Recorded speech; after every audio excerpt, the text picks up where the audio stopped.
Halo semuanya, kembali lagi di channel calon bapak-bapak. Jadi kali ini gue pengen melanjutin pembahasan dari video yang kemarin, yaitu tentang money politik di Indonesia. Oke, sebelum ke pembahasannya, gue sebelumnya pengen ngucapin selamat pagi, selamat siang, selamat sore, dan selamat malam buat kalian semua yang sedang menonton video kali ini. Gue juga pengen ngucapin terima kasih buat kalian semua yang sudah meluangkan waktunya untuk menonton video kali ini. Dan untuk para penonton baru di channel ini, gue harap kalian semua bisa untuk menonton video sebelumnya terlebih dahulu, biar kalian nggak bingung dengan maksud yang ada di dalam video kali ini. Oke, enjoy! Seperti yang sudah kita ketahui sebelumnya, bahwa money politik di Indonesia sendiri ini sudah mengakar, baik dari kalangan bawah hingga kalangan kelas atas. Bahkan banyak yang memanfaatkan serta menunggu money politik ini untuk menikmati uang maupun materi yang diberi oleh para kandidat. Oke, kali ini kita akan sedikit menarik sejarah nih tentang fenomena kasus money politik di Indonesia. Jadi, kasus money politik di Indonesia sendiri sudah ada sejak lama, bahkan sebelum kemerdekaan. Namun, fenomena money politik ini mulai terlihat secara sistematis dalam konteks pemilu modern setelah masa Orde Baru. Pada awal era kemerdekaan, yaitu pada tahun 1945 sampai dengan 1950-an, money politik belum menjadi fenomena yang masif seperti saat ini. Politik pada masa itu lebih banyak dipengaruhi oleh ideologi dan gagasan, di mana partai-partai politik lebih menekankan pada penyebaran nilai dan program kerja daripada mengandalkan uang untuk memenangkan pemilu. Money politik mulai berkembang pesat pada era Orde Baru di bawah pemerintahan Presiden Soeharto.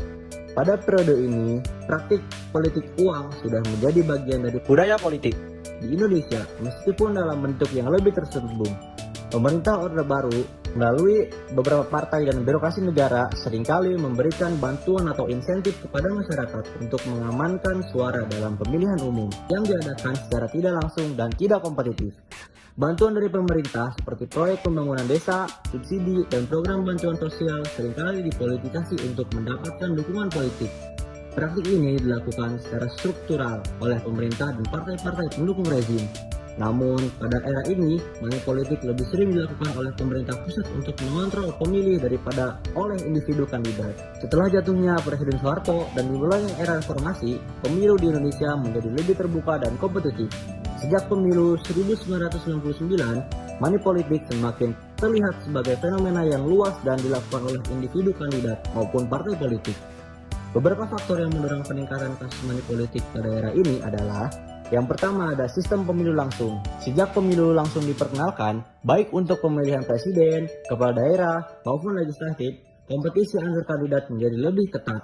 Banyak kandidat yang merasa perlu untuk menggunakan money politik sebagai cara untuk mendapatkan suara dengan lebih cepat. Yang kedua ada biaya kampanye yang tinggi.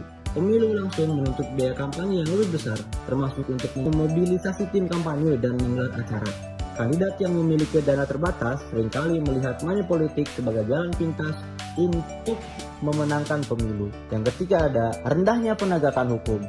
Meskipun terdapat regulasi yang melarang money politik, seperti dalam Undang-Undang Pemilu, penegakan hukum seringkali lemah. Hal ini membuat banyak kandidat berani melanggar hukum dengan harapan tidak akan ditangkap atau dihukum.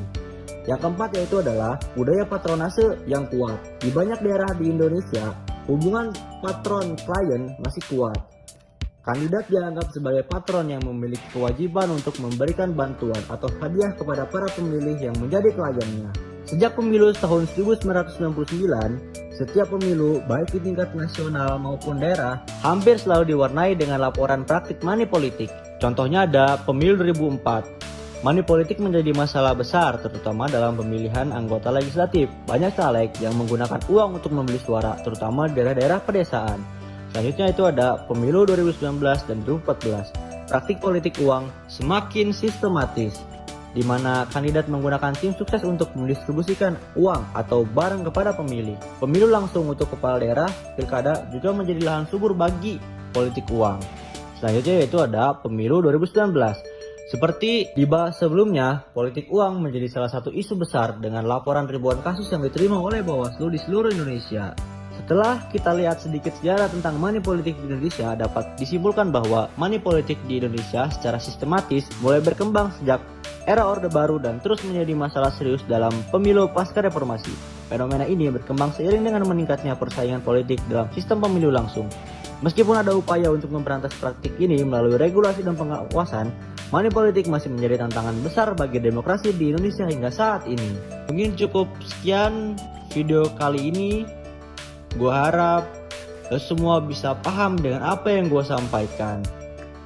Jika ada salah kata, gue minta maaf ke kalian semua, karena di sini gue juga sama-sama lagi belajar. Dan gue berharap semoga kalian semua selalu dalam lindungan Tuhan Yang Maha Esa, serta senantiasa diberikan keberkahan dan kelancaran dalam melakukan hal apapun, serta senantiasa diberikan kesehatan dan senantiasa dilancarkan dalam mencari rezekinya. Sekian dan terima kasih.